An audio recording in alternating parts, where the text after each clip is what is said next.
ഈ വി എസുമായി ചേർത്ത് വായിക്കാവുന്ന ഒരു പേരാണ് ടി പി ചന്ദ്രശേഖരൻ അല്ലേ? അതെ. അപ്പോൾ കെ രമയുടെ പ്രതികരണം വരുന്നുണ്ട്. പാർട്ടിക്കകത്തെ ജനവിരുദ്ധതയ്ക്കെതിരെയും സംസാരിച്ച നേതാവാണ് വി എസ് എന്ന് കെ രമ MLA. ടി പിയുടെ മരണശേഷം നെയ്യാറ്റിൻകര ഉപതെരഞ്ഞെടുപ്പ് ദിവസം തന്നെ വടകരയിൽ തന്നെ ആശ്വസിപ്പിക്കാൻ എത്തിയതും ഒരു രാഷ്ട്രീയമായിരുന്നു. കൊല്ലിച്ചവർക്കും കൊന്നവർക്കുമുള്ള താക്കീതായിട്ടാണ് ആ ദിവസം തന്നെ V S തെരഞ്ഞെടുത്തതെന്നും K Rama Janam ടിവിയോട് പറഞ്ഞു. ഇനി ആരാണ് കമ്മ്യൂണിസ്റ്റ് പാർട്ടിയെ തിരുത്താനുള്ളതെന്നും കെ രമ ചോദിക്കുന്നു. അനഘ ഹർഷന്റെ റിപ്പോർട്ട്. രമേശി, വി എസ് എന്ന രണ്ടക്ഷരം അതൊരു രാഷ്ട്രീയ സമരത്തിന്റെ കൂടെ പേരായിരുന്നു. ആ ഒരു തീരാ നഷ്ടം രമയെ സംബന്ധിച്ച് വലിയ വലിയ വേദനയാണ്. ഈ സമയം ആ ഒരു ഇഴയെടുപ്പം എങ്ങനെയാണ് ഓർത്തെടുക്കുന്നത്? വി എസ് തീർച്ചയായിട്ടും സമര കേരളത്തിന് മറക്കാനാവാത്ത ഒരു രണ്ടക്ഷരമാണ്.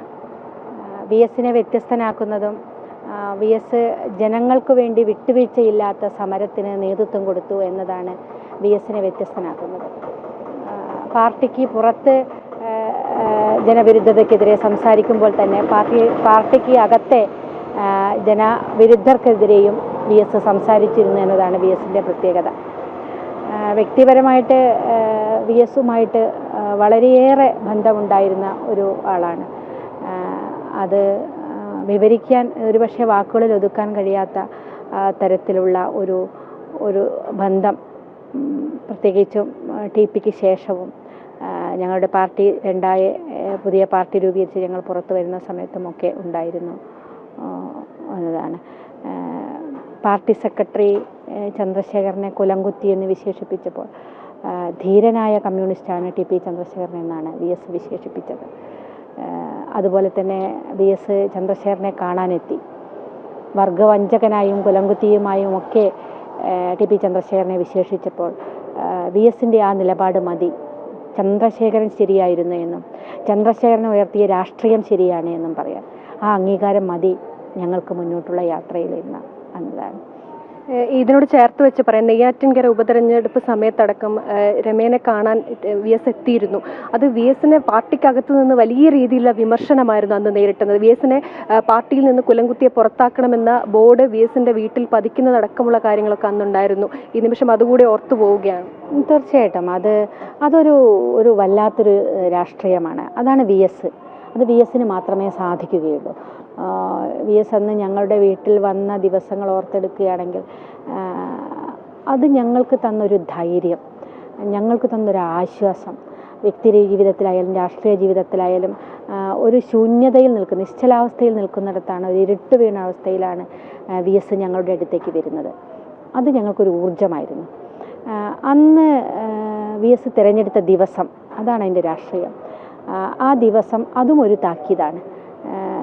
കൊല്ലിച്ചവരോടും കൊലയാളികളോടുമുള്ള വി എസിൻ്റെ താക്കീത് കൂടിയായിരുന്നു അത് എന്നതാണ് കാണേണ്ടത്. അപ്പം എല്ലാ അർത്ഥത്തിലും അങ്ങനെ ഒരു മനുഷ്യൻ ഇനി ഉണ്ടാവില്ല. വി എസിനെ പോലെ ഇനിയൊരാൾ ഇതുപോലെ സമര കേരളത്തിൽ, രാഷ്ട്രീയ കേരളത്തിൽ നമുക്ക് കാണാൻ സാധിക്കില്ല.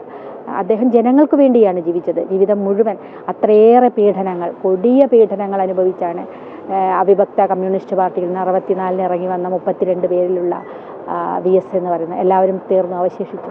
ഇനി ആരാണ് കമ്മ്യൂണിസ്റ്റ് പാർട്ടിയെ തിരുത്താനുള്ളത്? ഇനി ആരാണ് ഇടതുപക്ഷത്തിനെ തിരുത്താനുള്ളത്? ഒന്നുമില്ല. എല്ലാം അവസാനിച്ചു. ഒരു യുഗം അവസാനിച്ചു.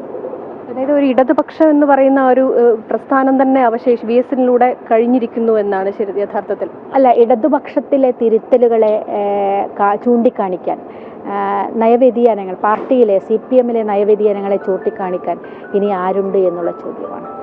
അന്ന് രമ പറഞ്ഞ ഒരു കാര്യം ഓർത്തു പോവുകയാണ്. അതായത് ടി പിയുടെ കൊലപാതകം പോലും വി എസിനുള്ള ഒരു താക്കീതായിരുന്നു, ഇനി തുടരരുത് എന്നടക്കമുള്ള. അത് എങ്ങനെയാണ് ഓർത്തെടുക്കുന്നത്? അല്ല, തീർച്ചയായിട്ടും അത് തന്നെയായിരുന്നു. കാരണം വി എസ് പാർട്ടിക്ക് അകത്താണ് അതിനകത്തെ നയവ്യതിയാനങ്ങളെ സംബന്ധിച്ച് സംസാരിച്ചത്. പക്ഷേ വി എസ് വിചാരിച്ചത് പാർട്ടി അകത്ത് നിന്നുകൊണ്ട് തിരുത്താമെന്നാണ് വി എസ് പ്രതീക്ഷിച്ചത്. പക്ഷേ ആ സമരത്തിൽ വി എസ് പരാജയപ്പെടുകയാണ് ഉണ്ടായത്.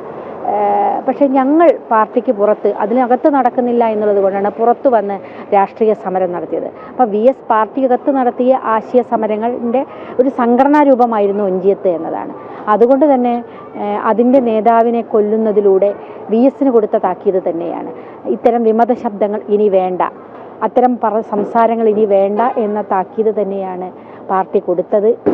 അതാണ് ചന്ദ്രശേഖരൻ്റെ കൊലപാതകം എന്ന് തന്നെയാണ് ഞാൻ വിശ്വസിക്കുന്നത്. ഈ ടി.പി. ചന്ദ്രശേഖരനും VS തമ്മിലൊരു അടുപ്പം എങ്ങനെയായിരുന്നു? നല്ല ബന്ധമായിരുന്നു അവർ തമ്മിൽ. ആശയപരമായിട്ട് കമ്മ്യൂണിക്കേഷൻസ് ഉണ്ടായിരുന്നു. പാർട്ടിക്ക് അകത്തുള്ള സമയത്ത് തന്നെ അവർ നല്ല ബന്ധങ്ങളിലായിരുന്നു ഉണ്ടായിരുന്നത്.